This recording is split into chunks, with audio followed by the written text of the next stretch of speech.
Bismillahirrahmanirrahim. Assalamualaikum warahmatullahi wabarakatuh. Selamat pagi. Perkenalkan Bapak A.A. Sumaria MPD, Guru Geografi kelas 10 di SMA N3 Banjar. Pada kesempatan kali ini Bapak akan mereview sedikit materi dari semester 2 ini, dikarenakan mungkin kita ada pandemi yang hampir setahun kita tidak pernah bisa tatap muka. Maka pada kesempatan kali ini Bapak akan menyampaikan atau mereview materi dari bab yang ada di semester 2, dari bab yang pertama sampai yang terakhir. Nah, di sini kita kan mempunyai 3 bab, mulai dari bab tentang litosfer, kemudian atmosfer dan hidrosfer. Nah, di sini Bapak akan menyampaikan secara singkat sebagai bahan untuk kalian belajar nanti mempersiapkan PAT.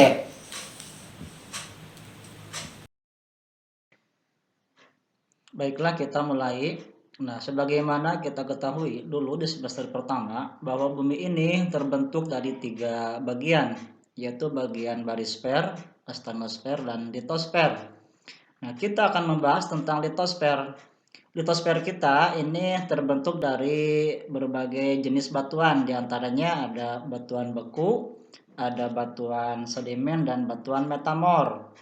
Nah, di sini bumi kita terbentuk oleh berbagai tenaga, diantaranya ada 2 tenaga bumi, yaitu tenaga endogen dan tenaga eksogen. Tenaga endogen ada 3 bagian, yaitu tektonisme, vulkanisme, dan seisme. Sedangkan tenaga eksogen ada 4 jenis, yaitu ada pelapukan, ada erosi, ada pengangkutan, dan sedimentasi. Nah ya, tenaga endogen yang pertama itu tektonisme, yang merupakan tenaga yang bekerja di dalam perut bumi kita ini secara vertikal maupun horizontal, yang berakibat terhadap perubahan di bagian permukaan bumi kita. Di sini tektonisme memiliki 2 jenis, ada epirogenetik dan orogenetik. Nah, di sini masing-masing ada 2 istilahnya 2 bagian yang muncul dari masing-masing tenaga epirogenetik dan orogenetik ini. Ada yang pertama epirogenetik positif dan yang kedua epirogenetik negatif. Sedangkan yang tenaga orogenetiknya juga ada 2, yaitu ada lipatan dan. Nah, di sini perbedaan epirogenetik positif dan negatif, yaitu ketika epirogenetik positif ini yang membedakannya adalah gerakan turunnya daratan.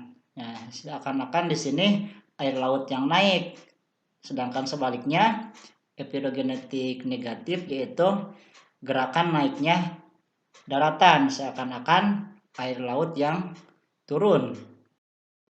Nah, sedangkan gerak orogenesis, nah di sini memiliki jangkauan yang lebih sempit dan kecepatan yang lebih cepat dibandingkan dengan tenaga epirogenetik. Nah, di sini munculnya 2 penampakan dari tenaga orogenesis, yaitu yang disebut dengan lipatan dan patahan. Nah, di sini ada beberapa istilah yang berkaitan dalam lipatan. Adanya misalkan seperti antiklinal, sinklinal, geosinklinal, dan ideogeosinklinal. Dan di sini ada berbagai macam dari lipatan-lipatan.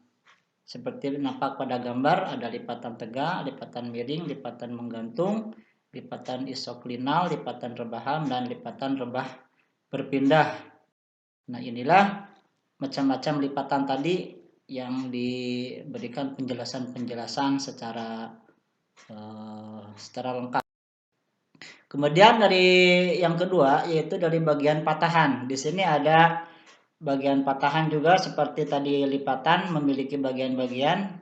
Patahan pun memiliki bagian. Ada yang bagian yang muncul dinamakan dengan host, sedangkan di bagian di bawahnya dinamakan dengan slime atau graben. Nah, inilah istilah-istilah yang berkaitan dengan patahan tadi. Ada host, ada graben, ada escapement, ada dextral, ada sinistral. Kemudian jenis tenaga endogen yang kedua yaitu ada vulkanisme, yang merupakan peristiwa yang berhubungan dengan pembentukan gunung api.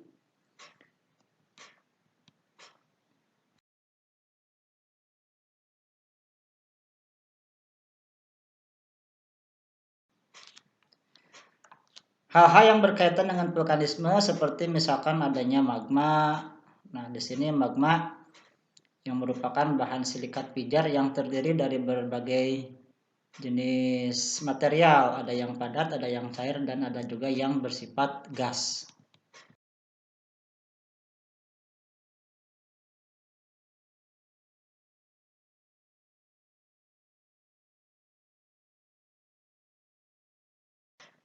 Nah, di sini ada istilah intrusi magma. Nah, artinya apa? Artinya aktivitas magma dalam lapisan litosfer tetapi tidak sampai muncul ke permukaan bumi. Ini yang dinamakan intrusi.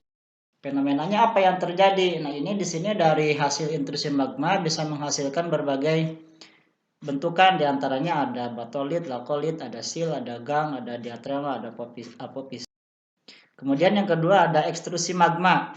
Ya, kalau tadi intrusi magma itu gerakan magma yang tidak mencapai ke permukaan bumi, kalau ekstrusi magma itu adalah gerakan magma yang mencapai ke permukaan bumi atau dinamakan dengan istilah erupsi. Nah, di sini ada berbagai jenis erupsi, ada yang sifatnya efusif dan juga ada yang sifatnya aktif. Nah, di sini ada berbagai macam erupsi.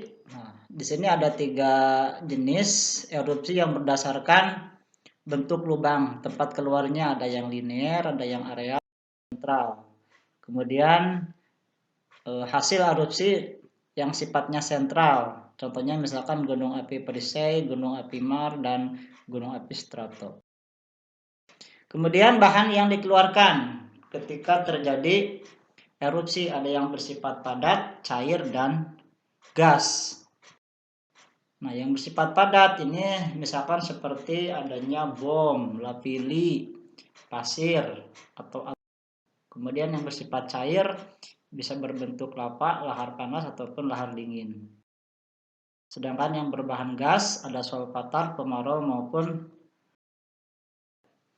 Nah, sebelum gunung api terjadi letusan, maka di sini ada berbagai jenis istilahnya ciri-ciri atau tanda-tanda ketika akan gunung itu meletus, ya. Diantaranya ada suhu gunung yang naik, sumber air yang mengering, ada gempa lokal, pohon yang meranggas, binatang liar yang banyak mengungsi, kemudian terjadi suara gemuruh dalam tanah. Gejala yang sifatnya setelah gunung api itu meletus dan adanya munculnya ekshalasi, munculnya sumber air panas, mata air magdani atau geyser.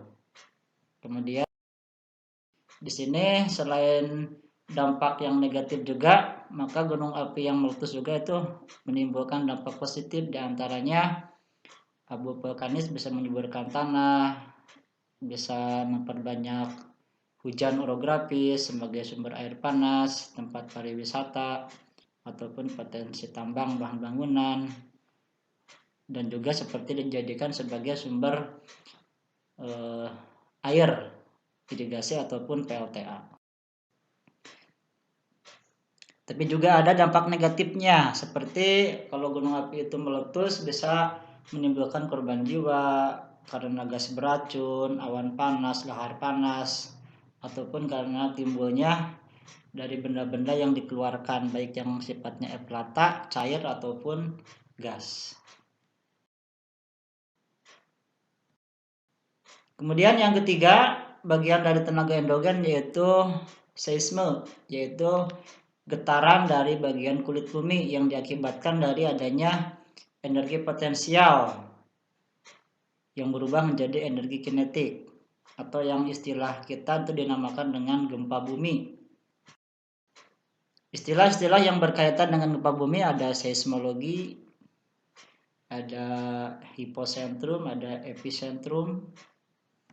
Nah, ini adalah Perbedaan epicentrum dan hipocentrum. Kalau epicentrum ini titik pusat gempa di bagian permukaan, sedangkan hipocentrum adalah titik pusat gempa di dalam perut bumi. Nah, di sini gempa ada berbagai jenis.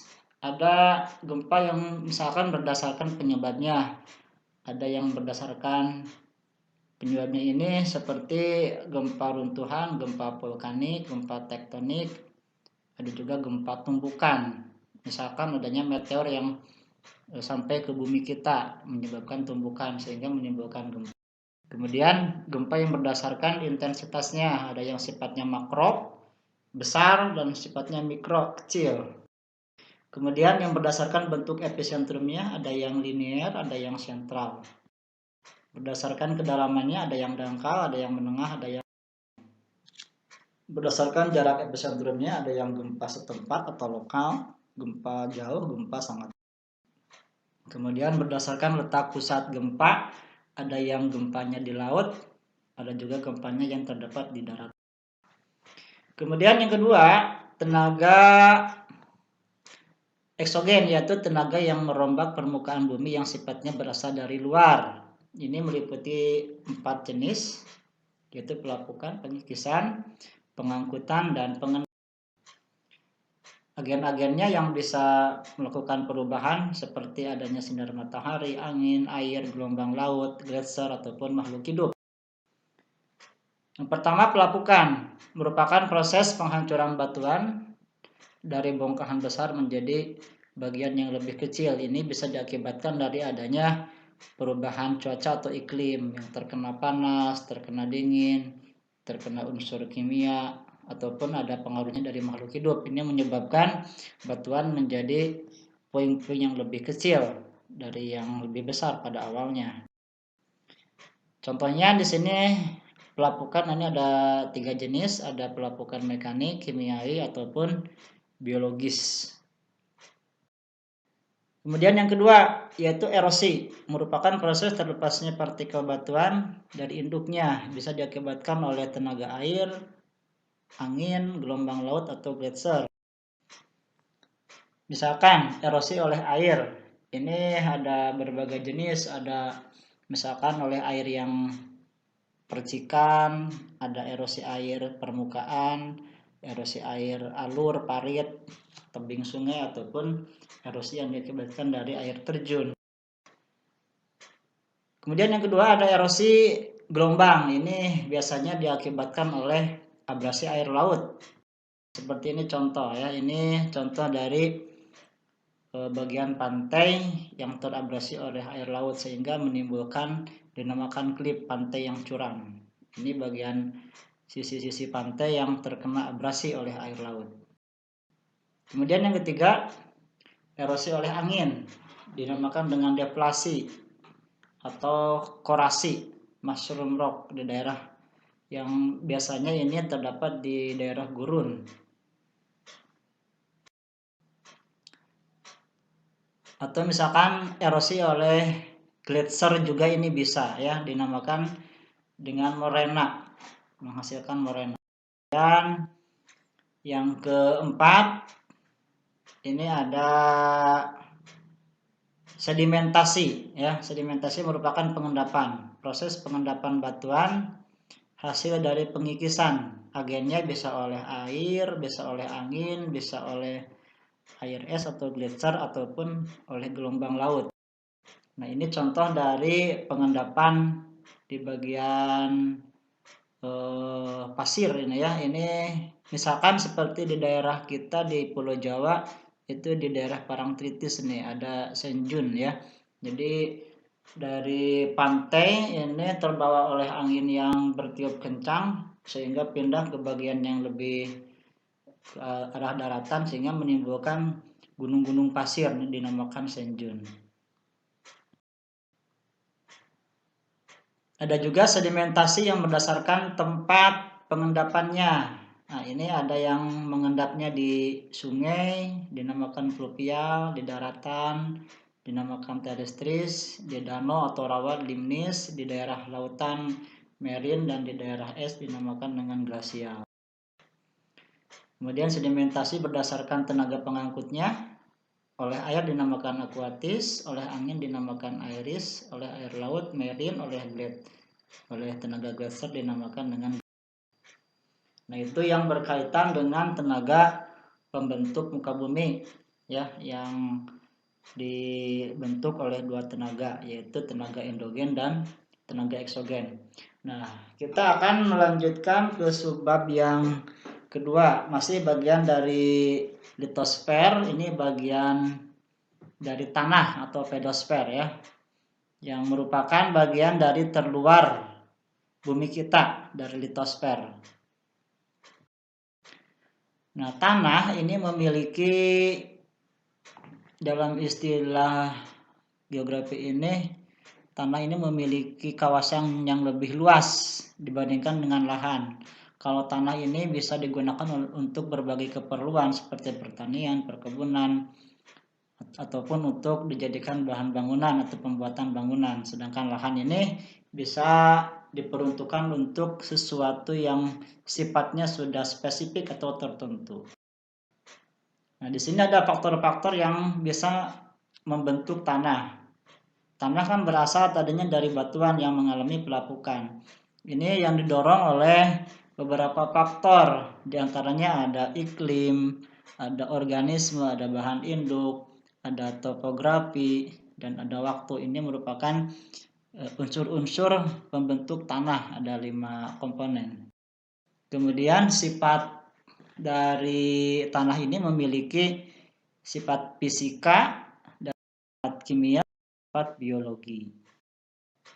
Nah, inilah profil tanah. Profil tanah terdiri dari 4 bagian, ada horizon A bagian atas, ada horizon B.